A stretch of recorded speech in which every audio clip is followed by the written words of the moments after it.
Well, hey, Average J. Hey, Hey, how are you? I'm good. What you got there? This is ride improvement.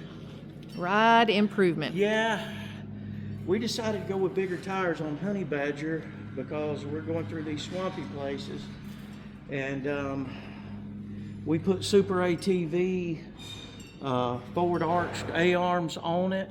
We put new brakes on it, but her ride was a little rough. It did a lot better last time out, but it's kind of rough riding. So what I've done, I got in touch with R1 Industries, and they sell the tender springs. And come here and I'll show you where they're generally located. Right here. See, these stack on top, and when you're riding around, you're actually riding on that softer spring, so it gives you a little nicer ride. I like it. Unfortunately, the stock ones, they're kaput. So it's stiff, sucks. So I was gonna order these to replace the stock tender springs, soften the ride back up. But R1 has this thing, and I didn't understand it at first. They sell these, but they sell them in a set of 4. Well, if you come over here, the front springs never had tenders. Ah. These Fox shocks on the Generals and maybe some of the XPs and all, they just had a single spring up front. Well, their kit actually comes with the parts to add a tender spring to the front. So what I'm doing is disassembling these shocks.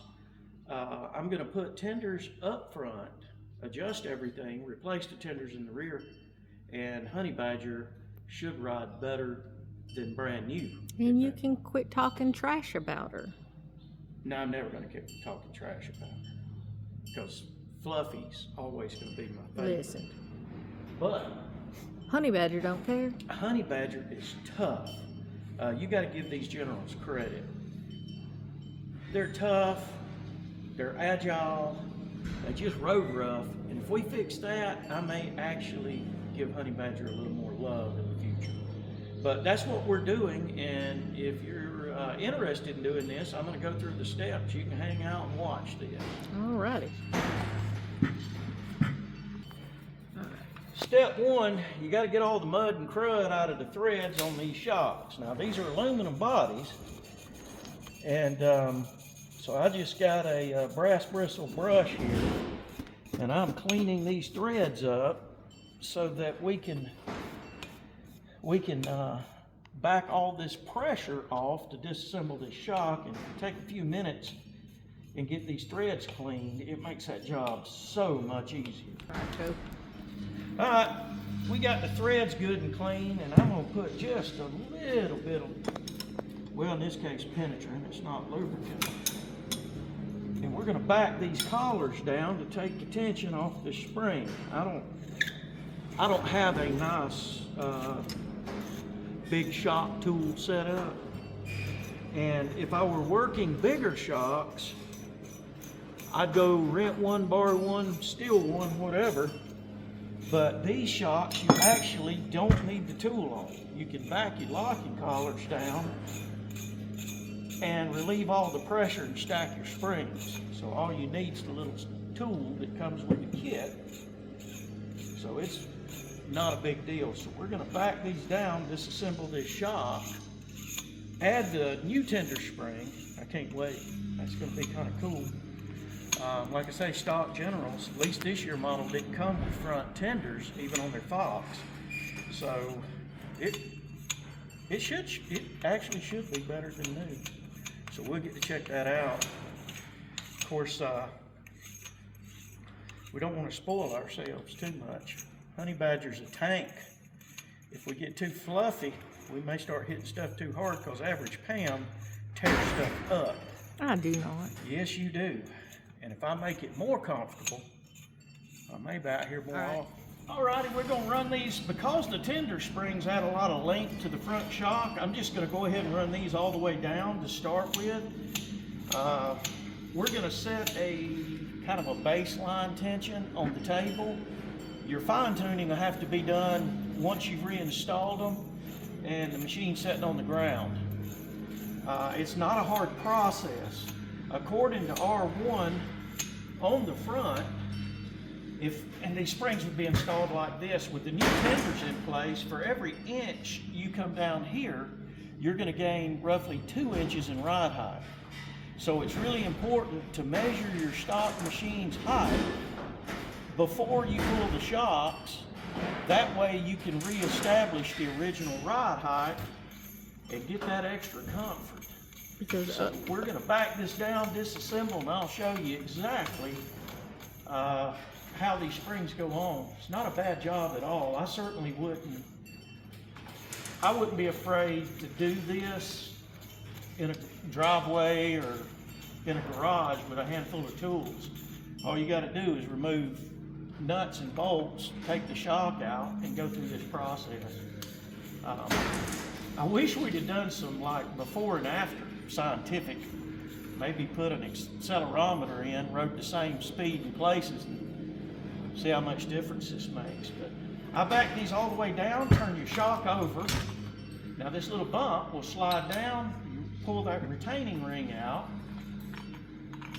slide your existing spring off, then we're going to install the new tender. Make sure to put this separator here, reinstall the old stock spring, and if you'll notice, this now occupies the full space of the shock. So you may have to put just a little bit of downward pressure on the spring.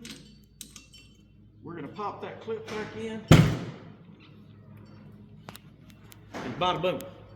That easy. Tender springs on the front of the General. Now I'm going to adjust these down. I'm going to start with 1 inch. I'm going to set both these fronts with 1 inch. Then once we've established our ride height, I may adjust these up or down to get the right ride height. If you said, hey man, I want to tighten them down and get more height and more ground clearance, well you can, but just remember, if you put a lot of preload on your tenders, you're going to take away the fluffiness too. So there's a trade-off there between height and ride when you set that height. But we'll be back with you. It's going great so far. R1's kit come with actual English instructions. Can you believe that, above average, Pam? I cannot. No pictures, but all English words, and they're so easy to read and understand. Well, at least it's not just pictures. And according to this, this same kit I think will go on some of the XP models, because they've actually got charts for the General, XP.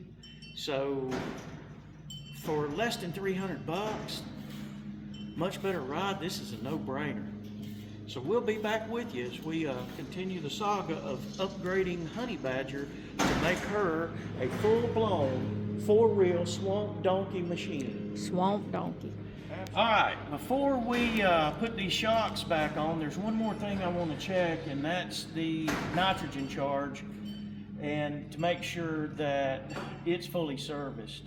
If your nitrogen in your reservoir is low, it's going to allow the shock to compress. So if your front end's sagging, which this one was, that's a quick check. Now, God knows there's a lot of videos out there on how to service this, that, and the other. Personally, I bought this stuff off of Amazon, but what we've got here is a regulator that goes on a regular nitrogen bottle that can be bought at a welding supply. Then this hose and these attachments. This actually works in 2 ways. If you have the types of shocks you need a needle, this screws on. If you have Schrade valves, this screws out and you can screw directly on the shock. Now personally, I like that a lot better than the needles. The needles are fragile. Your alignment's got to be just right. So what I've done on the other machine, on the Razor, Shock Therapy makes these reservoir caps. It does away with the original stock box cap. You get away with the little self-healing rubber ball that needle goes through. and you replace it with these, and you get a good and proper Schrade valve so you can screw to the end of that reservoir. Way simpler, way simpler. So Shock Therapy had these. Now I'm not going to change these out yet. I may in the future, but on the Razor over here, if above average Pam will bring you with me, I'm going to show you what we've already done with it. Come along, boys and girls. Huh? I said, come along, boys and girls. Yes. We're going to have to get some light. This was a brand new machine, and the front was sagging in less than an hour. And there was no way to service these shocks except to send them back in, which is bullshit.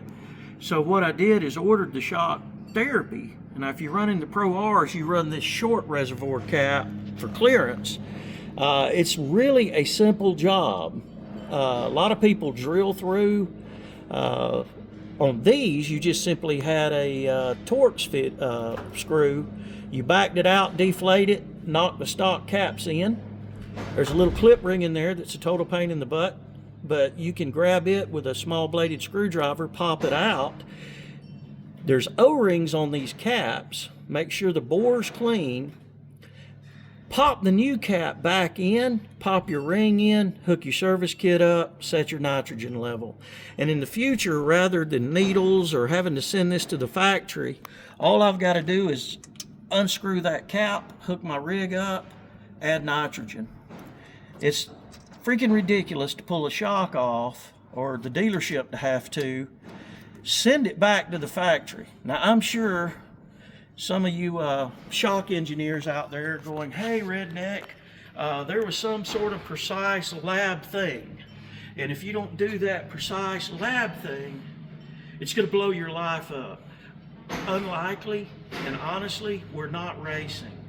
We're not out there doing everything to the nth degree. So what this gives me is easy serviceability without having to pay somebody to put 30 cents worth of nitrogen in my shop.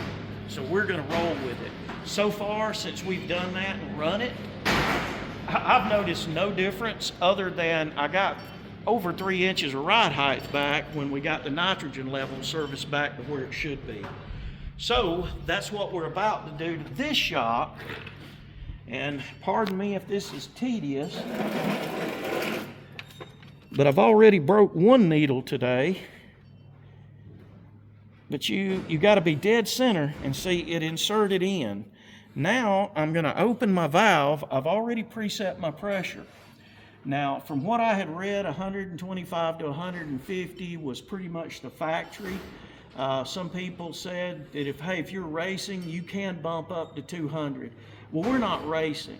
And so I've got this set at about 135 PSI. And I'm simply going to turn my valve on. My regulator's already set. Now it is important that you make sure that this retainer's in place good, because it's going to try to lengthen this shock. Now while the pressure is still being applied, I'm going to pull it out of that shock. That way I don't lose pressure while the needle's inserted. I waste a little bit of nitrogen that way, but I'm guaranteed to get the correct pressure on this thing. And now we started with just a baseline 1-inch setting. We won't really know till the weight's on the machine. We've installed the new tender. We've got our nitrogen service back up to the right level. Honey Badger will be more badasser than ever when we get her back together. Now that we've got the springs installed, we've got the nitrogen correct, we just finished putting the shock in. No big deal. It's a nut and bolt thing getting it back in. This one does have a spacer that we had to put back in. And how you like that new shiny orange part under the front of the General there? I like it. Little splash of color. Little color. It's got to ride better if it looks pretty. Gotta ride better. But we're bringing the General up to the next level. Hopefully she'll be a fluffy, fluffy ride. And we'll jump back in with you guys on the rear. And also, we're waiting on wheels and tires to get here. We'll show you how to fine-tune based on setting the preload on those springs. And we may have to come back after we get our tires and wheels in, but it's certainly a really straightforward process, except for the nitrogen service. But you can do that. Local welding shop for the bottle, Amazon for the fittings, regulator, and you don't have to, I think a lot of shops charge like 30, 40 bucks a shop just to service them. That's crap. Anyway, we'll be back with you. There we go. Hey, Average Joe. Hey, What- Average Pan. What's our new plan here? Well, Project. We're doing shop work, we're doing some tire work, but while we got this thing this far apart, we're checking wheel bearings and we're also doing brakes because you have wore out the brakes. The thing is 17 years old. Or 2017 it was born. Well, I'm not complaining that we have to do maintenance considering how hard you are on Honey Badger. I am so hard on Honey Badger. That's just part of it. But yeah, we're doing brakes. And I've learned a couple of things about these Polaris brakes. Before you remove the caliper, there's a little Allen embedded in the back side here. Take that out, and I'm going to show you why. It's like changing brakes on most anything, except you don't slide your pads in the same way, and if you don't take this screw out, it's hard to get the clearance to get your new pad. So there it is. Whoop, it just come out. Now that it's out, I'm gonna back this caliper off. I'm gonna swap these brake pads, put it right back on. It shouldn't take 15 minutes to do this job. So if you had the machine jacked up, I'd say about an hour to do all 4 brakes. If you've never done them, if you've done them, maybe 40 minutes. But as you can see there, that's released the caliper. Of course, we run Honey Badger through swamps and everything else. And these brake pads are worn out. Might need to replace the rotor, but not today. So what I'm gonna do now, I'm sure there's a handy dandy, really nice tool that somebody is ready to sell you right now. But I just use these old welding clamps and get them in there. I'm gonna push these pistons back to make room. As those brakes wear, those pistons come out further and further, so when you go to put new ones on, we got to push them back in the caliper.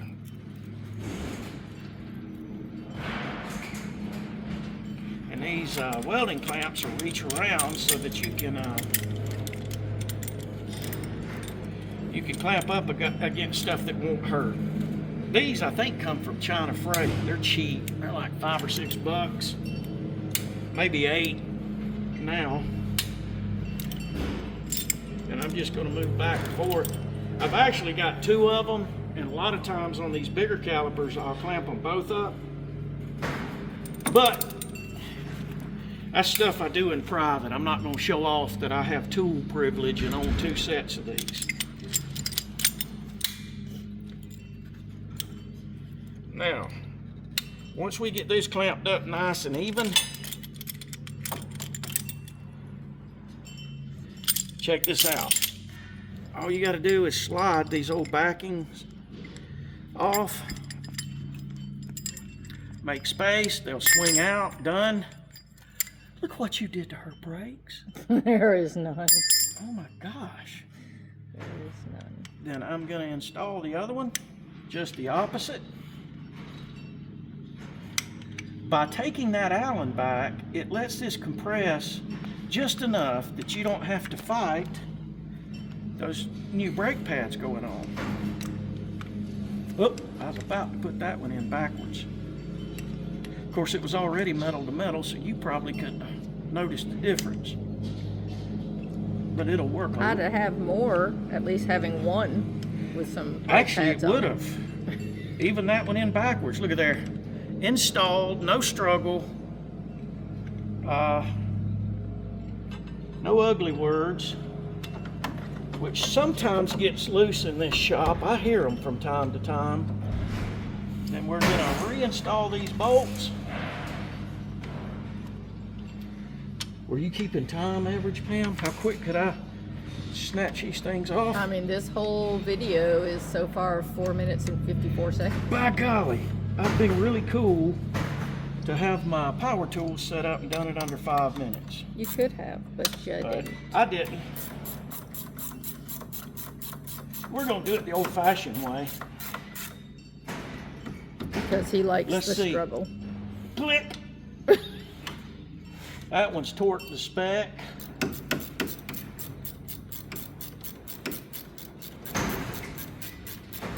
Shouldn't be banging your wrenches against other parts. Click.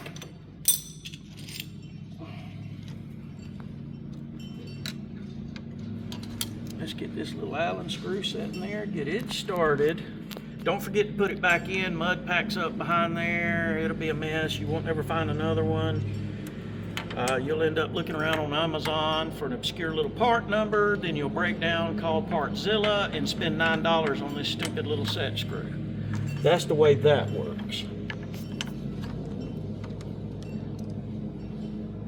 I need a shorter Allen. God, I'm losing time. You are losing time. You're over 6 now. Are you gonna fire me if I don't get it done in less than 10? No. Huh? No, you work cheap.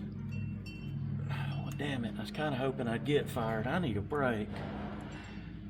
Once we get this all done, though, it's done. Then we can go play. And summer is here. Summer is coming. I look forward to riding without having to wear hoodies and waders and all that. Just short pants, a t-shirt, and let it rip. That'd be good. That would be awesome. All right, I may have to break down and get a short Allen wrench that'll reach it. Oh, come on, come on. Ah, you were almost there. Work with me. I'm trying to help you. Ooh, you're over 7. I suck. I'm on fire myself. Nah, Union will save you. Union's missing in action in this shop. This is very true. Ain't no breaks.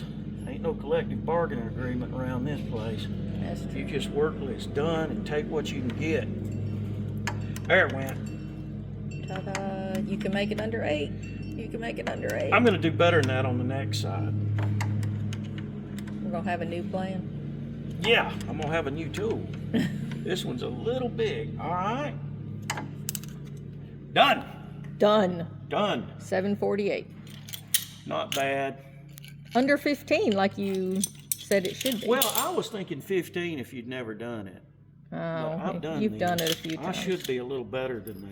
So I'm gonna give myself 7.7539 out of 10, and I'm gonna do better on the other side. Very well. All right, here we go. All right, Passenger clock is side started. left. We're doing the right-hand side. Well, I'm tightening. The time to beat was 7:34. 7:34. Let's see if we can do a brake change in less than, let's be under 7. That Okay. would be great. We're going to remove this Allen key. By the way, those bolts are 15 centimeters. So grab a 15 millimeter wrench or socket. And this Allen or hex key is a 5 millimeter. This one's shorter. It'll let me get in and out. 5 millimeter Allen. That's really that and a set of clamps. All you need to do the brakes on these things. It's really straightforward. Not bad at all. All right, there's 1 minute. Ah, golly, I gotta hurry up. All right, we're gonna slide them back. Grab our clamps. I can't remember which one I used last. Wasn't that one?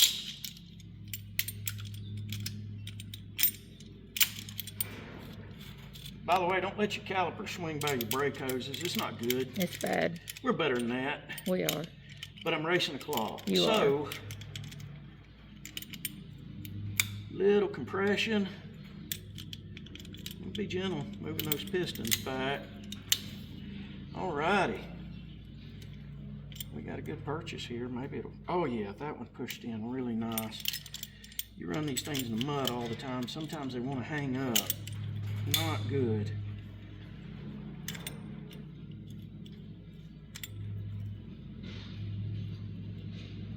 Folks, there's a lot of these jobs you don't have to 2 take minutes. it. 2, come on, system. Go to work. There's a lot of these jobs you can do. A few basic tools. Watch some good videos. Or how about something crazier than this? Buy a book and read it. I ain't too much for doing that. Alright. Let's get the old ones off. That should squeeze in now that Allen's out. Let it swing down and look at there. Now I'm gonna hook it on the end that didn't have the Allen, swing it up to the end that did. And that way I can get it on this caliper a little bit easier. And of course, since there's a clock running, Got some performance anxiety going on. I got things conspiring against me. That's 3 minutes. 3, golly.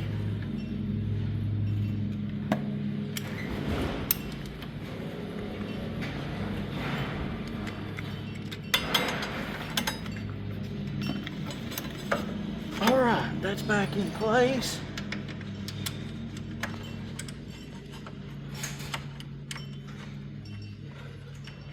Get some alignment for these bolts.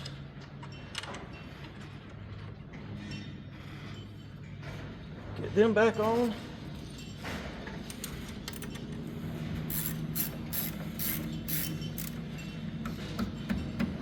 Click.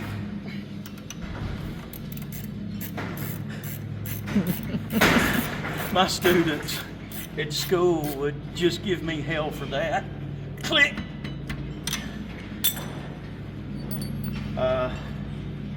In airplane world, we torque everything. It's very unusual for me. 4 minutes. 4 minutes, yeah, it's very unusual for me to put some hardware back together and not torque. But my last torque wrench, I lied. it lied badly. So it ended up in the trash can, and I don't have one today. And there she is, done. Ooh. How much? I gotta do the math. It was 34 seconds after we started at 12. That's 20, so 4 minutes and 4:20. 4:20. 4:20. 4 minutes and 20 seconds. It's not bad, but I think I can beat it. That's all there is to brakes. Four-wheelers, all the Polaris stuff, this is pretty much the way these calipers are set up. The rears are always smaller than the fronts, but they have that Allen, take it out, that allows the assembly to compress. Those 2 bolts is really straightforward. If you just got a ton of money and you want to take it to a dealer, so be it. But for us, we're a budget household because we have a lot of machines to feed. So do these small jobs on your own. All right, on to pulling shocks off. Hi, Hey, how are you doing? I am good. How are you? I am close to being done setting the height on these springs. We took it and drove it, and because we've gone with aftermarket A-arms and we've gone with bigger tires and all that, I don't really have a hard spec to say, put it right there. We're going to, I'll show you what I'm using as a, it's kind of a guide, because another fraction of an inch of ground clearance doesn't mean nearly as much to me as a good ride. So I'm adding preload, tightening down And when we get the height kind of dialed in, then we can lock it down and we'll stop there. So what I've done is added more turns. So we started with 1.5 inches. We went to 1 3/4. Well, we started at 1, we went 1 Oh, and a that's half, right. 1 3/4, and I was getting incremental changes. I just set it at 2 1/4. Let me show you what I'm looking at. You see these bars here? These are arched A-arms. And the way we initially had it set up, they were actually drooping a little to the middle, which defeats the purpose of putting arched A-arms on it. So what I'm doing is adding enough tension so that when it's loaded, these arms will at least be level right here, if not slightly, a very slight amount downward. So I'm gonna scrub it down, come back and look, and we'll see. So I learned today that driving it a little bit and coming back is called scrubbing it down.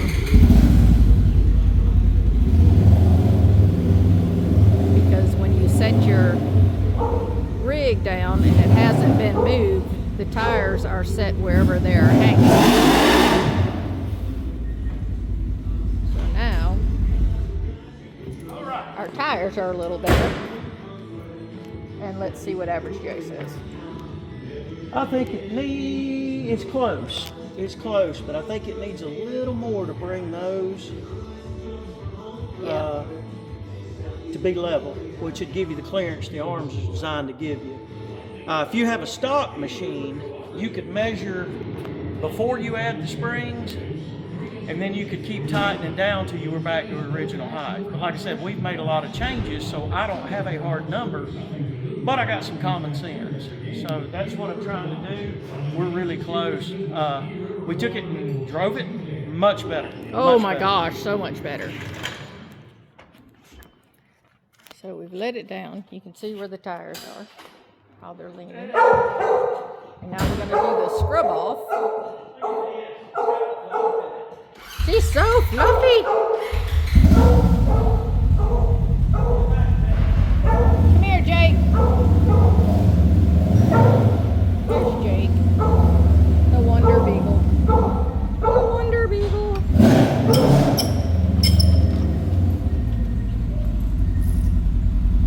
Couldn't do the big scrub off, had a beagle in the way.